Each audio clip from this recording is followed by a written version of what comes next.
I still had a lot of prejudice and resentment for some reason. One night I heard the call to prayer, as I always did when I was there. In that moment, I prayed and I said, God, please let me have that one day. I want to be able to pray like that.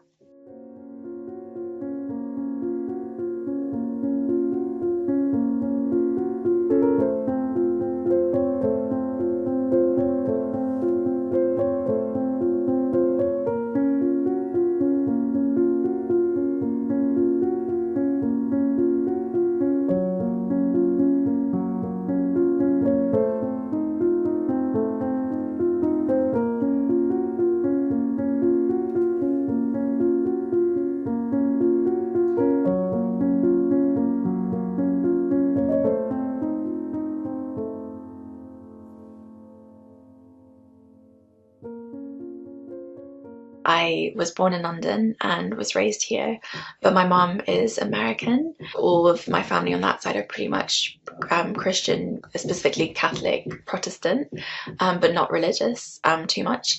And then my dad was born in the UK, but he is of Turkish Cypriot heritage.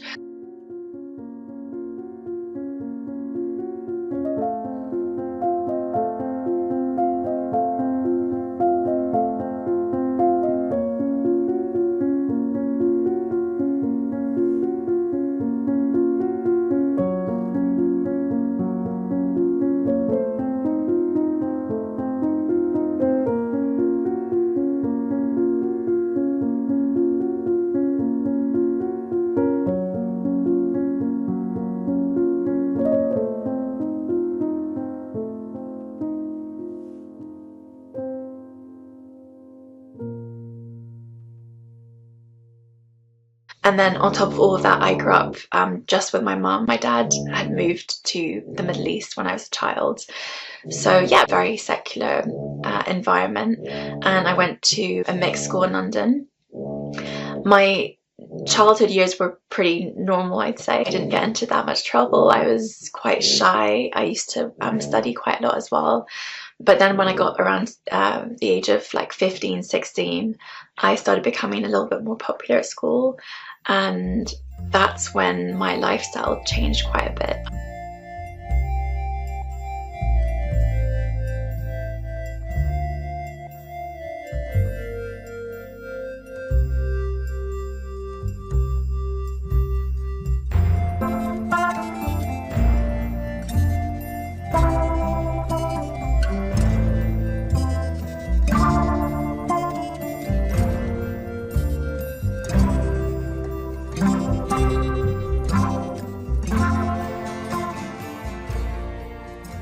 Issues with particular concepts like the concept of the Trinity, the role of Jesus, but also I always felt that there was a sense of indirectness in how I was engaging with my religion. I felt like I was never really speaking to God directly. It was always through some kind of intermediary, and even in prayer I felt that it was always so formal and I was never able to really feel much. So I just kind of put that to the back of my mind, didn't really think about religion. I used to just dread going to church, and that was it. I was fine living my life.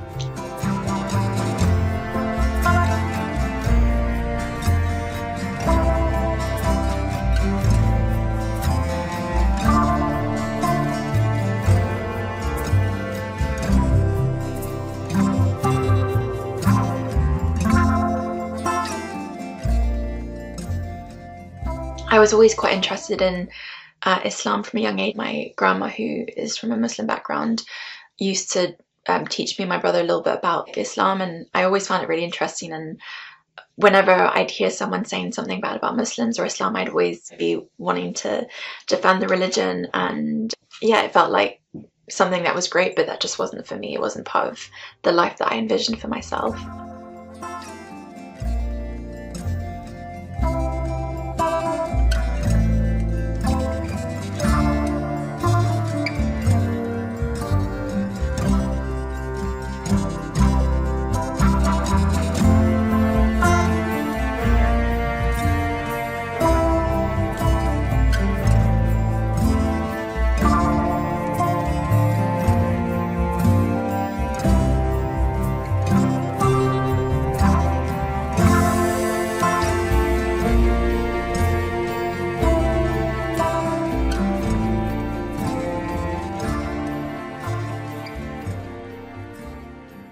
I still had a lot of prejudice and resentment for some reason. So I'd say that whole period, even though I was taking Islamic studies as courses and stuff like that, I was very combative with my stance on Muslims.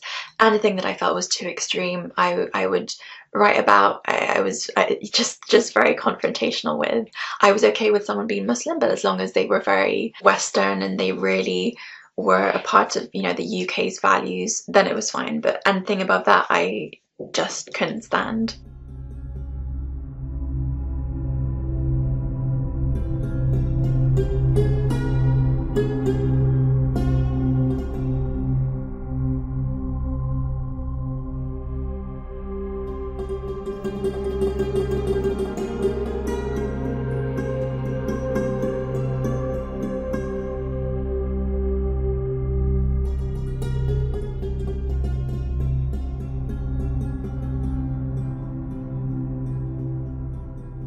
And I started catching myself off guard a little bit. I was getting more and more surprised by what I was reading. One of the things that I focused on was social justice in Islam.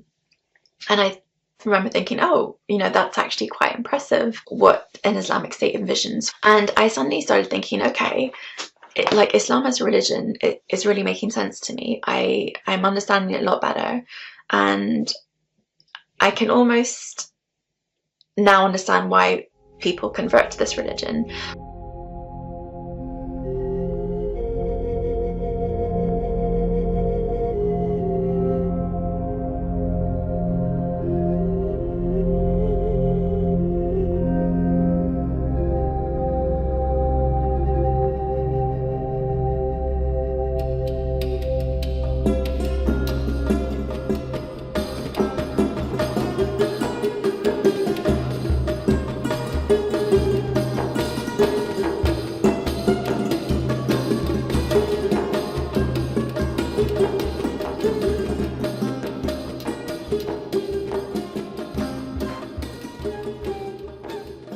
One night I heard the call to prayer, as I always did when I was there. I just thought, you know, let me go up on the balcony and see what's happening. This is probably what changed everything for me. As I was on the balcony, I saw, you know, these men praying, and they were in prostration, and I at that point wasn't really like a strong believer, I'd say, in any way. I kind of talked to God sometimes here and there. In that moment, I prayed and I said, God, please let me have that one day. I want to be able to pray like that.